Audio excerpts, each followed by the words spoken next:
हम बात करेंगे अप्रोच टू फीवर के बारे में, जो कि बहुत इम्पोर्टेंट टॉपिक है for OPD purpose, board purpose, for clinician, MBBS student, ठीक है, और बीएमएस स्टूडेंट के लिए भी है। बाकी ये अप्रोच टू फीवर है वो हैरिसन बेस्ड है। इस एपिसोड के आखिर तक आपको ये पता लग जाएगा कि कौन से फीवर में हमें क्या इन्वेस्टिगेशन करवाने हैं, कैसे अप्रोच करना है और उसकी ट्रीटमेंट उसके बाद कैसे होगी। तो पहले तो आपके पास पेशेंट आया, तो जो फीवर है वो कोई डिसीज नहीं है, फीवर इज अ सिम्टम। इस सिम्टम के हिसाब से इसका आगे अप्रोच होगा। पहले तो देख लेते हैं कि डेफिनेशन क्या है। तो टेम्परेचर है वो मेनली हाइपोथैलेमस से रेगुलेटेड होता है, ठीक है। अगर हाइपोथैलेमस में कुछ चेंजेस आएंगे तो बॉडी में या तो हाइपरथर्मिया यानी कि फीवर बढ़ जाना, टेम्परेचर बढ़ जाना, और या तो हाइपोथर्मिया यानी कि टेम्परेचर कम हो जाना। अब इसकी डेफिनेशन भी अलग अलग है। अब ये फीवर की डेफिनेशन में ये है कि जो टेम्परेचर है वो 38 सेंटीग्रेड और 100.4 फ़ारेनहाइट होगा। ये अलग अलग बुक के हिसाब से अलग अलग भी आपको देखने मिल सकता है, ठीक है। अगर आपके पास कोई पेशेंट आया कि डॉक्टर मुझे फीवर है, तो आप कैसे अप्रोच करोगे? तो पहले तो आपका यही क्वेश्चन होगा कि कितने टाइम से है। तो पहला स्टेप है ड्यूरेशन, ठीक है। ड्यूरेशन में आते हैं एक्यूट, सब एक्यूट, क्रोनिक। एक्यूट कब बोलेंगे? जब फीवर लेस देन 2 वीक्स का होगा तब बोलेंगे। 2 वीक्स में कौन कौन से हो सकते हैं? Viral, dengue, malaria, typhoid, pneumonia और यूटीआई, ठीक है। ये हो गए एक्यूट। फिर आते हैं सब एक्यूट, कब? 2 to 4 वीक्स। उसमें टीबी आ सकता है, कोई एक्सेस हो सकती है, और फिर या तो इन्फेक्टिव एंडोकार्डाइटिस। इसके बाद आता है क्रोनिक, यानी कि greater than 4 weeks, 1 month, around 1 month. तो ये हो सकता है टीबी में, मेलिग्नेंसी में, और पीयूओ, पायरोक्सिया of unknown origin.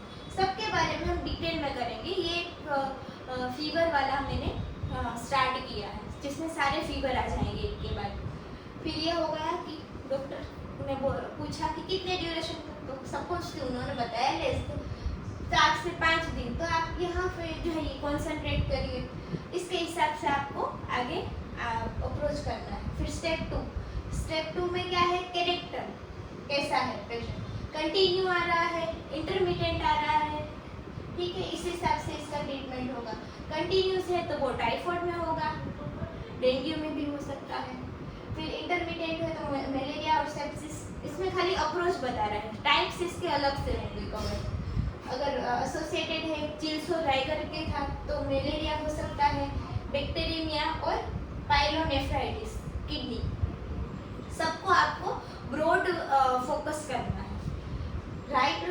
Night sweats present है कि नहीं है, तो उसमें टीबी और लिम्फोमा आएंगे। मतलब आपको ये सपोज करना है, ये सारे क्वेश्चन पूछने हैं। अब थर्ड स्टेप पे जाते हैं। थर्ड स्टेप क्या है? एसोसिएटेड सिम्टम क्या क्या है? अगर साथ में कफ है तो क्या सोचोगे? Respiratory related disease, pneumonia, upper respiratory tract infection. फिर बर्निंग मैच्योरेशन, क्या सोचोगे?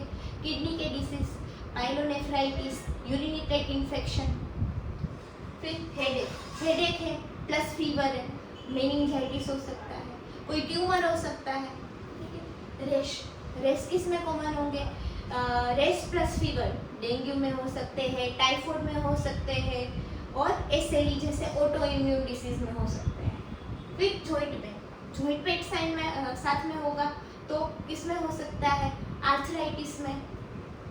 फिर वेट लॉस किस में देखने को मिलेगा? टीबी और लिम्फोमा में। तो इस हिसाब से आपको ब्रॉड पढ़ना पड़ेगा, एसोसिएटेड सिम्टम भी आपको मेजर करने हैं। फिर step 4, exposure history.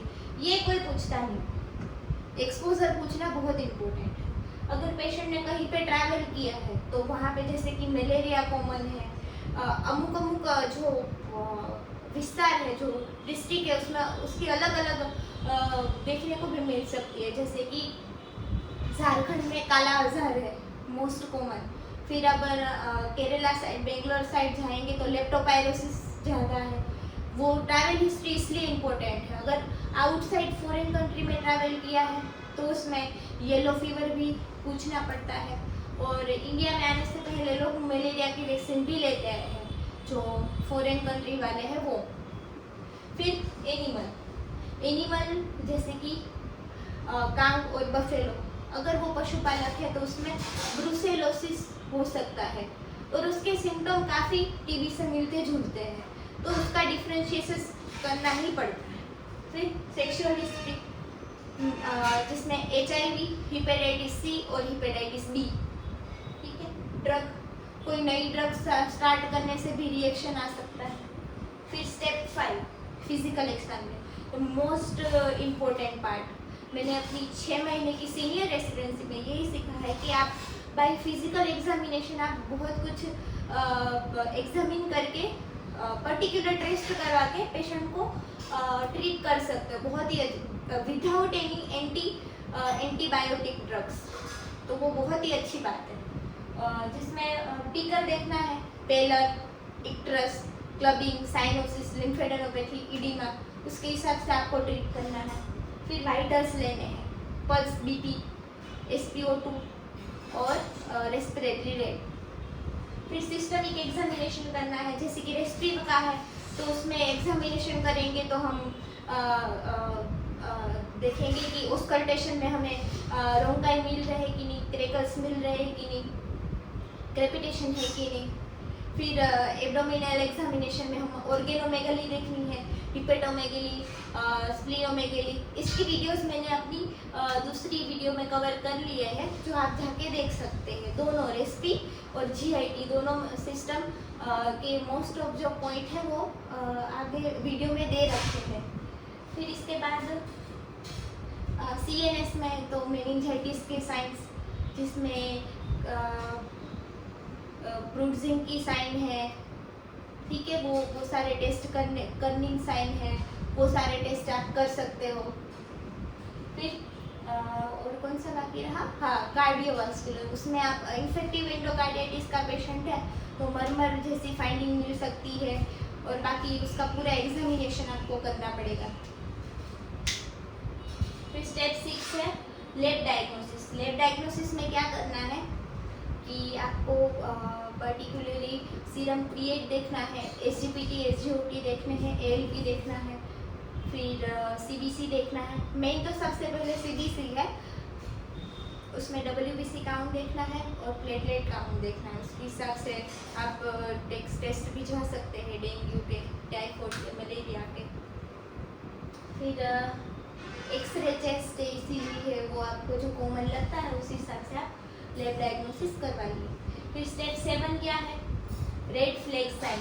Red flag sign में क्या आता है, इसमें आता है कि वाइटल्स जैसे कि BP बहुत ही ज़्यादा कम हो, हाइपोटेंसिव पेशेंट हो, टेकीकार्डिया हो पेशेंट को, SpO2 बहुत ही कम आ रहा है, लेस देन 60 to 70 आ रहा हो, फिर यूरिन आउटपुट कम है, ये सारे रेड फ्लैग साइन है। इसमें ICU monitor, ICU admission Indeed है। कंक्लूजन क्या है कि पेशेंट आपके पास फीवर आया तो ऐसा कि नहीं कि आप पैरासीटामोल लिख दो, कोई भी एंटीबायोटिक लिख दो, पेशेंट ठीक हो जाता, नहीं होता, पेशेंट बिगड़ जाता है पेशेंट, क्योंकि आजकल सब हर कोई एंटीबायोटिक लेके उसकी जो रेजिस्टेंट है वो कम बहुत ज़्यादा बढ़ा रहा है। इसलिए एंटीबायोटिक जितना हो उतना अवॉइड करें। जो लोग कॉमन है वो देख रहे हैं वो भी।